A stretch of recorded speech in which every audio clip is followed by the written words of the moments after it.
Hello बच्चों, कैसे हो आप लोग। उम्मीद है बहुत अच्छे होंगे और बहुत मन लगा के अपनी पढ़ाई भी कर रहे होंगे। तो आज के क्लास में हम लोग बिहार बोर्ड क्लास 7 के सामाजिक आर्थिक और राजनीतिक जीवन के चैप्टर 5 का क्वेश्चन आंसर करेंगे। अभ्यास प्रश्न, समानता के लिए महिला संघर्ष। तो इसमें सबसे पहला क्वेश्चन है, आपके विचार से महिलाओं के बारे में यह प्रचलित धारणा है कि पुरुषों के समान कार्य नहीं कर सकती है। आपके हिसाब से यह महिलाओं के अधिकार को कैसे प्रभावित करती है। इसका आंसर होगा, महिलाओं के बारे में यह प्रचलित धारणा है कि वे पुरुषों के समान कार्य नहीं कर सकती। इस वजह से महिलाओं के अधिकार जो है वो प्रभावित होते हैं। लोगों की इस सोच की वजह से लड़कियों के पढ़ाई में ही दो भेद किया जाता है।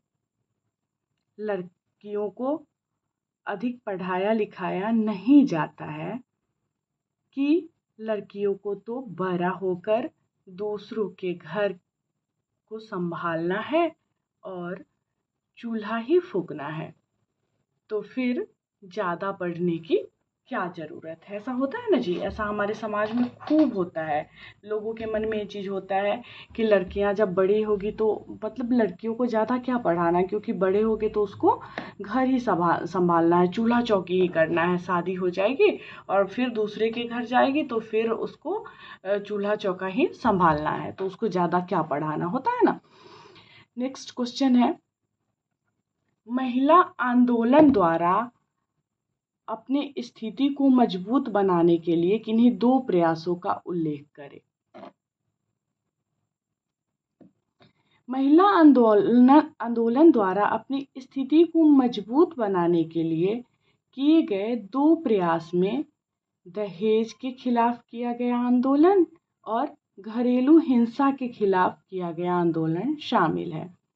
दहेज की वजह से औरत से मारपीट करना, उन्हें जलाना एक आम बात रही है। इसके खिलाफ 1980 में औरतों के द्वारा एक जोरदार आंदोलन जो है वो शुरू किया गया। घरेलू हिंसा के तहत महिलाओं को शारीरिक और मानसिक क्षति पहुंचाने की कोशिश की जाती है। इसके खिलाफ महिलाएं जो है काफ़ी संघर्ष करती आ रही हैं। उनके इस संघर्ष के फलस्वरूप 2006 में घरेलू हिंसा उत्पीड़न कानून जो है वो बना। नेक्स्ट क्वेश्चन है, समाज में महिलाओं की स्थिति में सुधार करने के लिए कौन कौन से कदम उठाए जा सकते हैं, उल्लेख करें।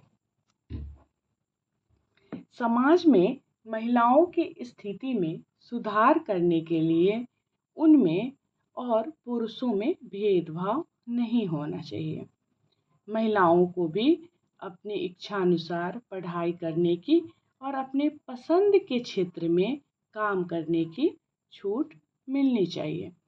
काम करने से वे अपने पैरों पर खड़ी हो पाएंगी और आत्मनिर्भर बन पाएंगी।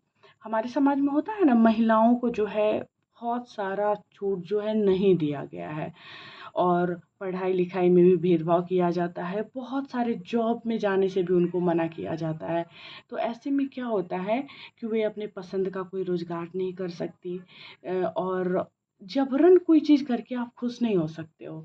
तो जब उनको उनके पसंद का रोज़गार चुनने का अवसर दिया जाएगा, उनको अपनी इच्छा अनुसार पढ़ाई करने की छूट दी जाएगी, तो फिर वो अपने लाइफ में अच्छा कर पाएंगे और आत्मनिर्भर बन पाएंगी। नेक्स्ट जो क्वेश्चन है वो है, किसी ऐसी महिला की कहानी लिखे जिसने अपनी इच्छा की पूर्ति के लिए विशेष प्रयास किया हो। तो ये आप कोई भी स्टोरी लिख सकते हैं। जैसे मैं एक के बारे में जानती हूँ जिसके बारे में यहाँ पे लिखी हूँ, इस तरह आपके घर के आसपास, आपके घर में आपकी माँ भी हो सकती है, आपकी आंटी भी हो सकती है, आपकी बुआ भी हो सकती है, कोई भी जो अपने लिए कुछ संघर्ष की हो और बहुत होता है ना कि दुख झेल के कुछ करके फिर लाइफ में अच्छा कर पाई हो, तो उस तरह का जो है अपनी इच्छा की पूर्ति के लिए, तो उस तरह का स्टोरी यहाँ पे लिखना है। तो जैसे मैं एक स्टोरी लिखी हूँ कि मेरी जानकारी में एक परिवार रहता था जिसकी 2 बेटियाँ थी। माता पिता जो थे वो मजदूरी करते थे, यानी कि बहुत गरीब थे, जिससे उनकी कमाई भी बहुत कम होती थी। दोनों बेटियों को भी लोगों के घरों में काम करना पड़ता था। कमाई इतनी कम होती थी कि फिर जो दोनों बेटियां थी उनको भी दूसरे के घरों में काम करना पड़ता था। लेकिन इतनी तकलीफ़ों के बावजूद भी उन लोगों ने अपना पढ़ाई पूरा किया और आज वह एक अच्छे दफ्तर में उच्च पद पर कार्यरत है। तो इस तरह का बहुत सारा आपके आसपास लोग हो सकते हैं, बहुत सारे लोग ऐसे हो सकते हैं जो अपनी लाइफ में स्ट्रगल करके, संघर्ष करके आगे बढ़े हैं। तो उस तरह का कोई स्टोरी आप भी जानते हो तो आप अपना कुछ और भी लिख सकते हो। मैं एक उदाहरण के तौर पे स्टोरी यहाँ पे लिखी हूँ और ये चैप्टर समाप्त हुआ हम लोगों का।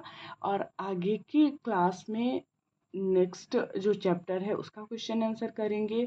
और सभी विषयों को मैं पढ़ाती हूँ, सभी विषयों पे मेरा ध्यान है। तो जितने भी लोग मेरे चैनल पे नए आ रहे हैं ना, चैनल को सब्सक्राइब कर लीजिएगा। मुझे कमेंट में ज़रूर बताइएगा कि आप लोगों को मेरा ये वीडियो कैसा लगा। तो मैं मिलती हूँ फिर आप लोगों से नेक्स्ट क्लास में। तब तक आप लोग अपना ध्यान रखिएगा, अच्छे से पढ़ाई करिएगा और जो भी दिक्कत होगी मुझे कमेंट में बताइएगा। मैं कोशिश करूँगी कि उस दिक्कत को वो करूँ, मैं बता पाऊँ। जो भी आपसे नहीं हो पा रहा है, जहाँ भी कठिनाई आ रही है, तो उस कठिनाई का, उस समस्या का मैं समाधान कर पाऊँ।